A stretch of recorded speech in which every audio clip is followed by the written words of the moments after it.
Is there a perfect software engineering metric? Many companies and conference speakers claim to have the perfect metric or sets of metrics. Today, Don and I will take on the contenders and argue for and against to see which is the perfect metric. The perfect metric is lines of code. Okay, hear me out. Even this metric can be useful. Smaller pull requests are easier to review, debug, and deliver, while abnormally large PRs may signal potential issues worth investigating. Lines of code can also highlight active areas in a project, helping to identify where efforts are concentrated and enabling better alignment with goals. Lines of code is a terrible metric. It often gets misused as a productivity metric, including being used in performance reviews. This in turn encourages extreme gamification, and gamification leads to either very verbose and large code bases, or code that is difficult to read because everything is shoved into a single line of code.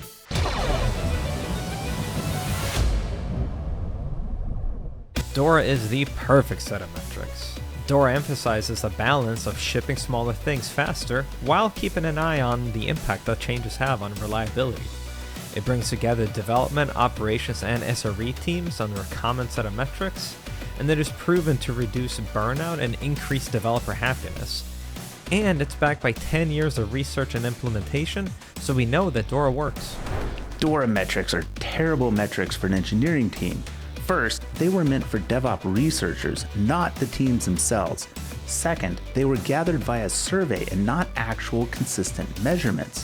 Finally, the teams themselves will tell you the numbers, and even the categories don't really matter.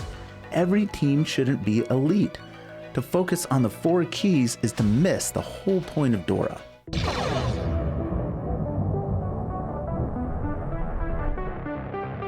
The perfect metrics are space metrics. Now, space cheats because it is a metric framework rather than a set of metrics. It helps you determine which metrics to track for your situation. It puts you in the right mindset of choosing different metrics for different situations and thinking through why you would track one versus the other. Space is a terrible set of metrics. Space is not a hard set of metrics, which makes it difficult for organizations to implement. Without guardrails, organizations try to add as many metrics as possible, leading to over-measurement. This causes analysis paralysis, where they spend too much time analyzing the metrics instead of using them to drive change.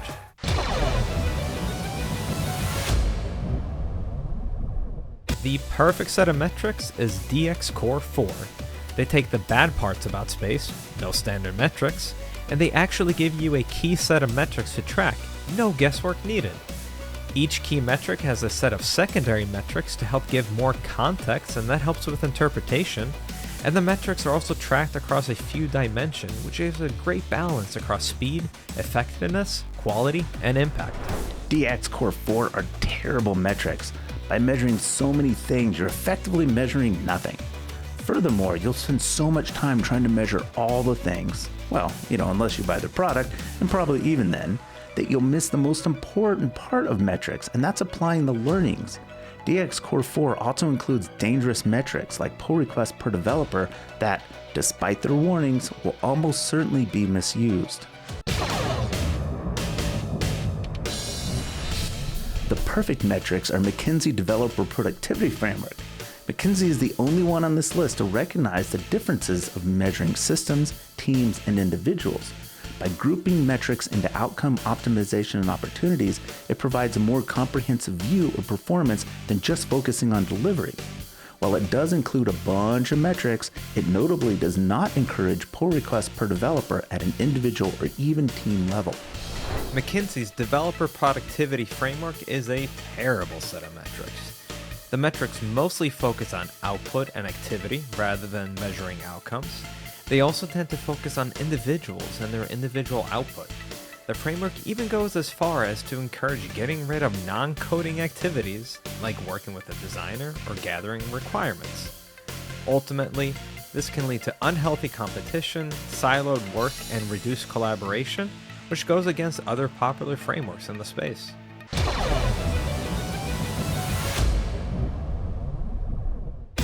The perfect metric is cycle time. It allows organizations to understand their time to market by tracking features from the initial idea until they get delivered to customers. Cycle time can help the team reframe their minds and think from a customer perspective instead of just completing the most tasks possible. And it also serves as a way to understand where bottlenecks may arise across the entire product team and its workflow, not just within engineering. Cycle time is a terrible metric. First, it means different things to different people, creating confusion and making rollout difficult. Second, the reality of measuring from concept to delivery is really hard, as it requires a lot of strict process applied to highly variable and creative steps of that process. This can create unintended pressure to minimize foundational steps like design, collaboration, and research.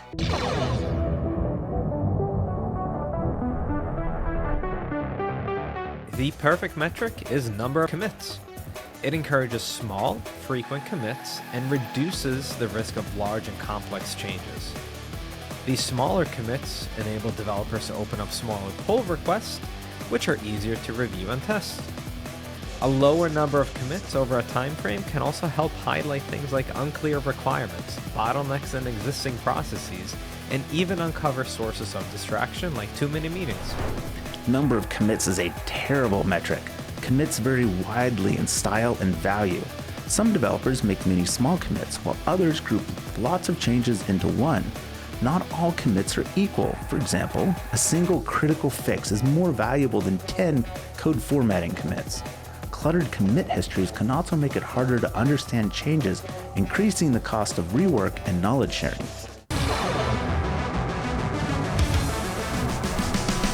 The perfect metric is pull requests per developer or team. It is beginner friendly and quickly lets you measure and drive change. It gives a single metric to focus on that encourages breaking work into smaller units, and it can also be used as an indicator to an organization to see a steady flow of changes and alert us if there's a broader slowdown happening. Pull request per person or team is a terrible metric. If you hate collaboration, pairing, or mentoring, then this is the metric for you, I guess. It can lead to more code, which is often bad and devalues the actually hard things in programming, like proper design, fixing very hard bugs, or complex refactoring. I have seen firsthand this metric push top quality people out of a company. So Carl, is there a perfect metric? Well, I think we just saw that you can take a pro stance or an against stance pretty easily on any one of these given metrics. And it ultimately comes down to being able to figure out what makes sense for you and your team. Yeah, I think the best analogy, and one that we use a lot in the software and engineering world, is one of a tool. A tool can be used for something or something else, but it usually has a thing that it's used best for. For example, a screwdriver is used best to screw in a screw. It could hammer in a nail, but it's going to do a terrible job. And I think software metrics are a similar thing, where these are tools that are meant for specific things, or better for some and worse for others. And there is no perfect tool in your toolbox. You can't say a 10 mil wrench is the ultimate thing, because you can't use that to do a 17 mil drain bolt when you're changing your oil. So you really need to figure out the right tool. And I think that's one of the things that comes across when you're looking at the positive and negative, is each thing, even something like lines of code that you think is just terrible altogether, no, there's actually really good things for that. Yeah, and it's definitely about the context too, right? Of looking at the metric maybe from a slightly different way, not the way you maybe traditionally have thought about the metric, especially with lines of code. Again, maybe that has been something you have a negative experience with, but taking it from a little bit of a different angle could be useful. And also know that it might be that for your team or your particular part of the organization, that metric is useful. And for another team, even within the same organization, it might not be the most useful thing. So it also is some individualized version of these metrics that might be able to work on a team-by-team basis. Yeah, that's a great point, because every team is different. They have different dynamics, different levels of skill, different personalities, different history, different code base, different technology, so many differences. So when you go to a conference talk and you hear someone say, this is the perfect way to do it, I think it's still interesting, because you're trying to understand their context and why it's perfect for them. But you can't just say, well, clearly that applies to me. I'm getting into photography right now, and it's so interesting how easy it is to just watch all the gear reviews and think, well, if I just buy the perfect camera, then I will be total pro. And then you see these videos where they gave a pro a $100 camera and an expert a $10,000 camera, and the pro was way, way better, because it's not just about the tools. It's just that's the easiest thing to latch onto. Like, the hard part is to develop the skills to take the better photos. The easy thing is just throw down some money and get a camera. And I think it's similar with the metrics world. The easy thing is to just say, well, which is the right metric? I'm gonna focus on that, because once I get it, then I'm done. But the hard thing is to actually use this to make the changes, to have those discussions, to continually look at it over time. That's the part that takes effort, but that's also the part where you get the real reward. Yeah, and I think the most important part from that, right, is trying it out, seeing if it fits. And maybe it's a little bit awkward at first. Maybe it's not the perfect metric for you today. Maybe it will be in the future, but you won't know until you've actually done the work of attempting to use this in the vein of always trying to improve, right? You've improved in your skill in writing code, for example, as an engineer. Code you wrote before, probably you're laughing at it today when you're taking a look at that. But it was perfectly fine when you wrote it. So we have to think about metrics the same way, and think about, actually getting into the process of experimenting with these things, seeing what kind of impact it has, and either keeping it or discarding it for a while and maybe coming back to it later. Yeah, that's a great point. It kind of reminds me of going to the gym. You can easily get wrapped up in what is the perfect exercise? What's the perfect lift? This lift is going to maximize your delts better than anything. And you get all obsessed with that. And you spend all your time watching YouTube videos on it and don't actually go to the gym. I mean, I'm not saying, certainly not from personal experience, but it's easy to fall into that trap. And I think it's similar with the metrics. It's easy to just sit there and watch videos on it and get all, debatey about it and go correct people on the internet, and then not do the actual work. And that's actually where it matters, because, as you point out, a metric could be good for today, but then not good for tomorrow, or good for one team and not for another, for one purpose, for another. One day you're worrying about quality, and next day you're worried about speed, the next day you're worried about consistency and predictability. Different metrics for their different purposes, and even at different stages in your life cycle.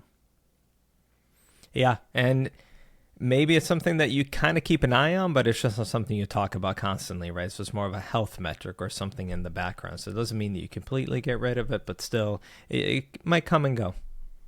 Well, yeah, I mean, that's, I guess, the other great point there is it's usually not just one anyways. It is usually a kind of a combination, and figure out which ones you want to focus on. Like, if you're not worried about stability, you're worried about speed, you still need to keep an eye on stability metrics, but maybe that's not what you're going to spend most of your time on. And again, I guess it just comes down to, it's not about the metric. It's about how you use it. It's about what kind of effects it's doing. It's about building that muscle to look at information, to have hard discussions, to make changes, and then go back and say, did it work? Did it not? Evaluate and make the next one. That whole process, that's really the meat here, not is this the metric, the perfect one or not. Yeah, and honestly, that is the harder part, actually doing something with those metrics. Like you said, it's far easier to research and buy the perfect tool that will just make you an expert photographer, right? But going out and actually putting in the work, that tends to be the harder part. And we just have to commit to making sure that we're using it, trying it, and getting better and improving our craft, not just in terms of the code that we're writing, but some of these metrics and how we understand the impact different changes or process might have. Yep. You want to transition into the good and evil one, or do you want me to? Oh yeah. Yeah, I can do that. Okay. So based on what we chatted about today, we can see that looking at some particular metric or looking at using a tool in some way, it can be used for good or for evil. It really depends on your intention and kind of how you approach the metric. Yeah, I mean, I think lines of code is a perfect example for this, because, when we talked about good things about lines of code, I believe it. I think there are good things that metric could drive. It could drive a good discussion about pull request size. It could drive a good discussion about where is our attention in different parts of the code base. But the problem is, historically, it's so often been used as a negative thing. And I wouldn't say even lines of code today. Now it's more pull requests per developer. That seems to be the ones that the big companies do. And they use it as a way to say, should this person get a promotion? Is this person better than that? And they distill it down to that number. So put in that way, that's an incredibly toxic, negative thing that oversimplifies the job of developer and encourages people not to work together, but instead just do your own thing. It encourages people perhaps to do superfluous work, whatever it is. But that doesn't mean that that metric is generally bad, because we generally do want developers and teams to ship more things. So you could use this to fire somebody and oversimplify their job down to a single number, or you could use it with other pieces of data to understand where your attention is being spent and make different strategic decisions to spend it somewhere else. If you see a lot of your pull requests being to fix bugs, hey, that might be something that you could learn from and say, hey, we're spending a lot of time on bugs. What's going on? Can we improve our QA process? Because then that would prevent a lot of these bugs and let us spend more time on features. Like, these are really great strategic discussions to have that can come from a metric such as number of pull requests or even lines of code.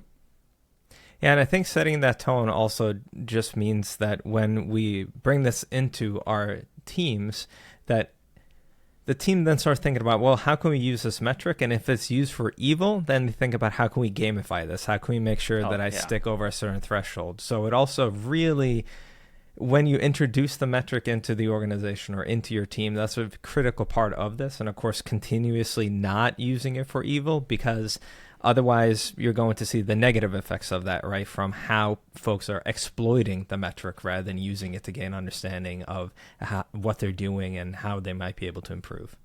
I mean, that raises a good point, just kind of how well is your team bought into how you're using it, and how are you using it? If you could take any metric in the world, and someone, if they don't believe in it, they will immediately try to game it and pretty much ruin any actual value you'd get out of that.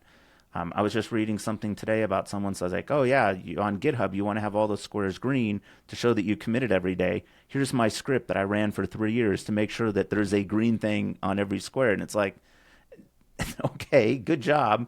But the whole point there is that, the reason why that might be a good metric is to say, hey, this person's really active, they're growing, they're learning. And by gaming it, you clearly aren't doing any of those things. And so you're really just hurting yourself. It's like cheating on a test in school. Like, you're just hurting yourself. You're not learning the material. And really, that person, as much as fun as it is to blame that person for cheating on it or blame him for gaming it, I really have to blame the leader, the engineering leader, because they were clearly didn't sell that metric and use it in such a way that they got buy-in. And I think maybe we often spend time focusing on the bad dev and not enough time on the bad manager.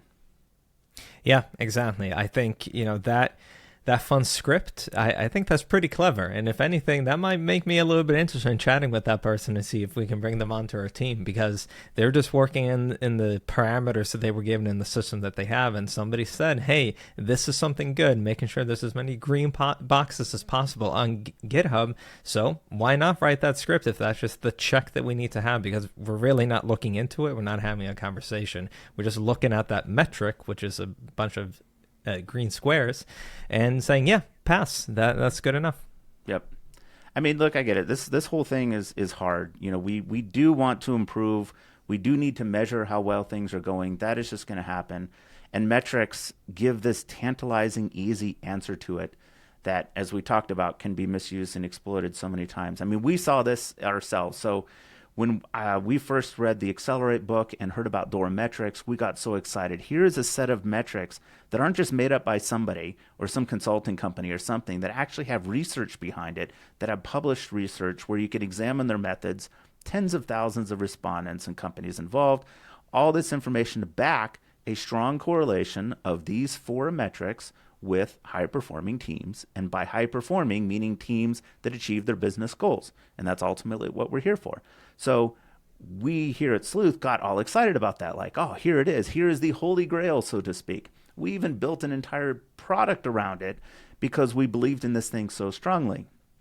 Fast forward a little bit of time where we started to use them, and the shine is worn off, and we started to realize, it's not the metric themselves. If just because I'm measuring those things, I'm going to get results. It's what you do with that.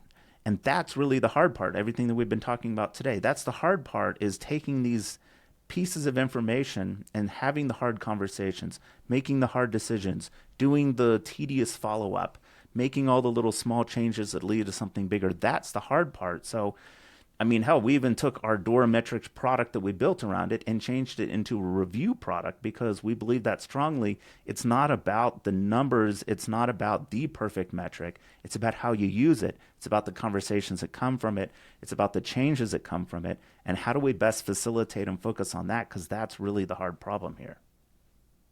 Yeah, and I think it's a little bit scary to take that first step, but being able to have that kind of built in to everything that you're doing, I think that's really important, right? Of saying, how can we use this and have that discussion about it and encouraging that. It might be awkward at first, but eventually you'll get better and better at it, and then you'll be able to come up with the perfect set of metrics for you and your team. Yeah, well said.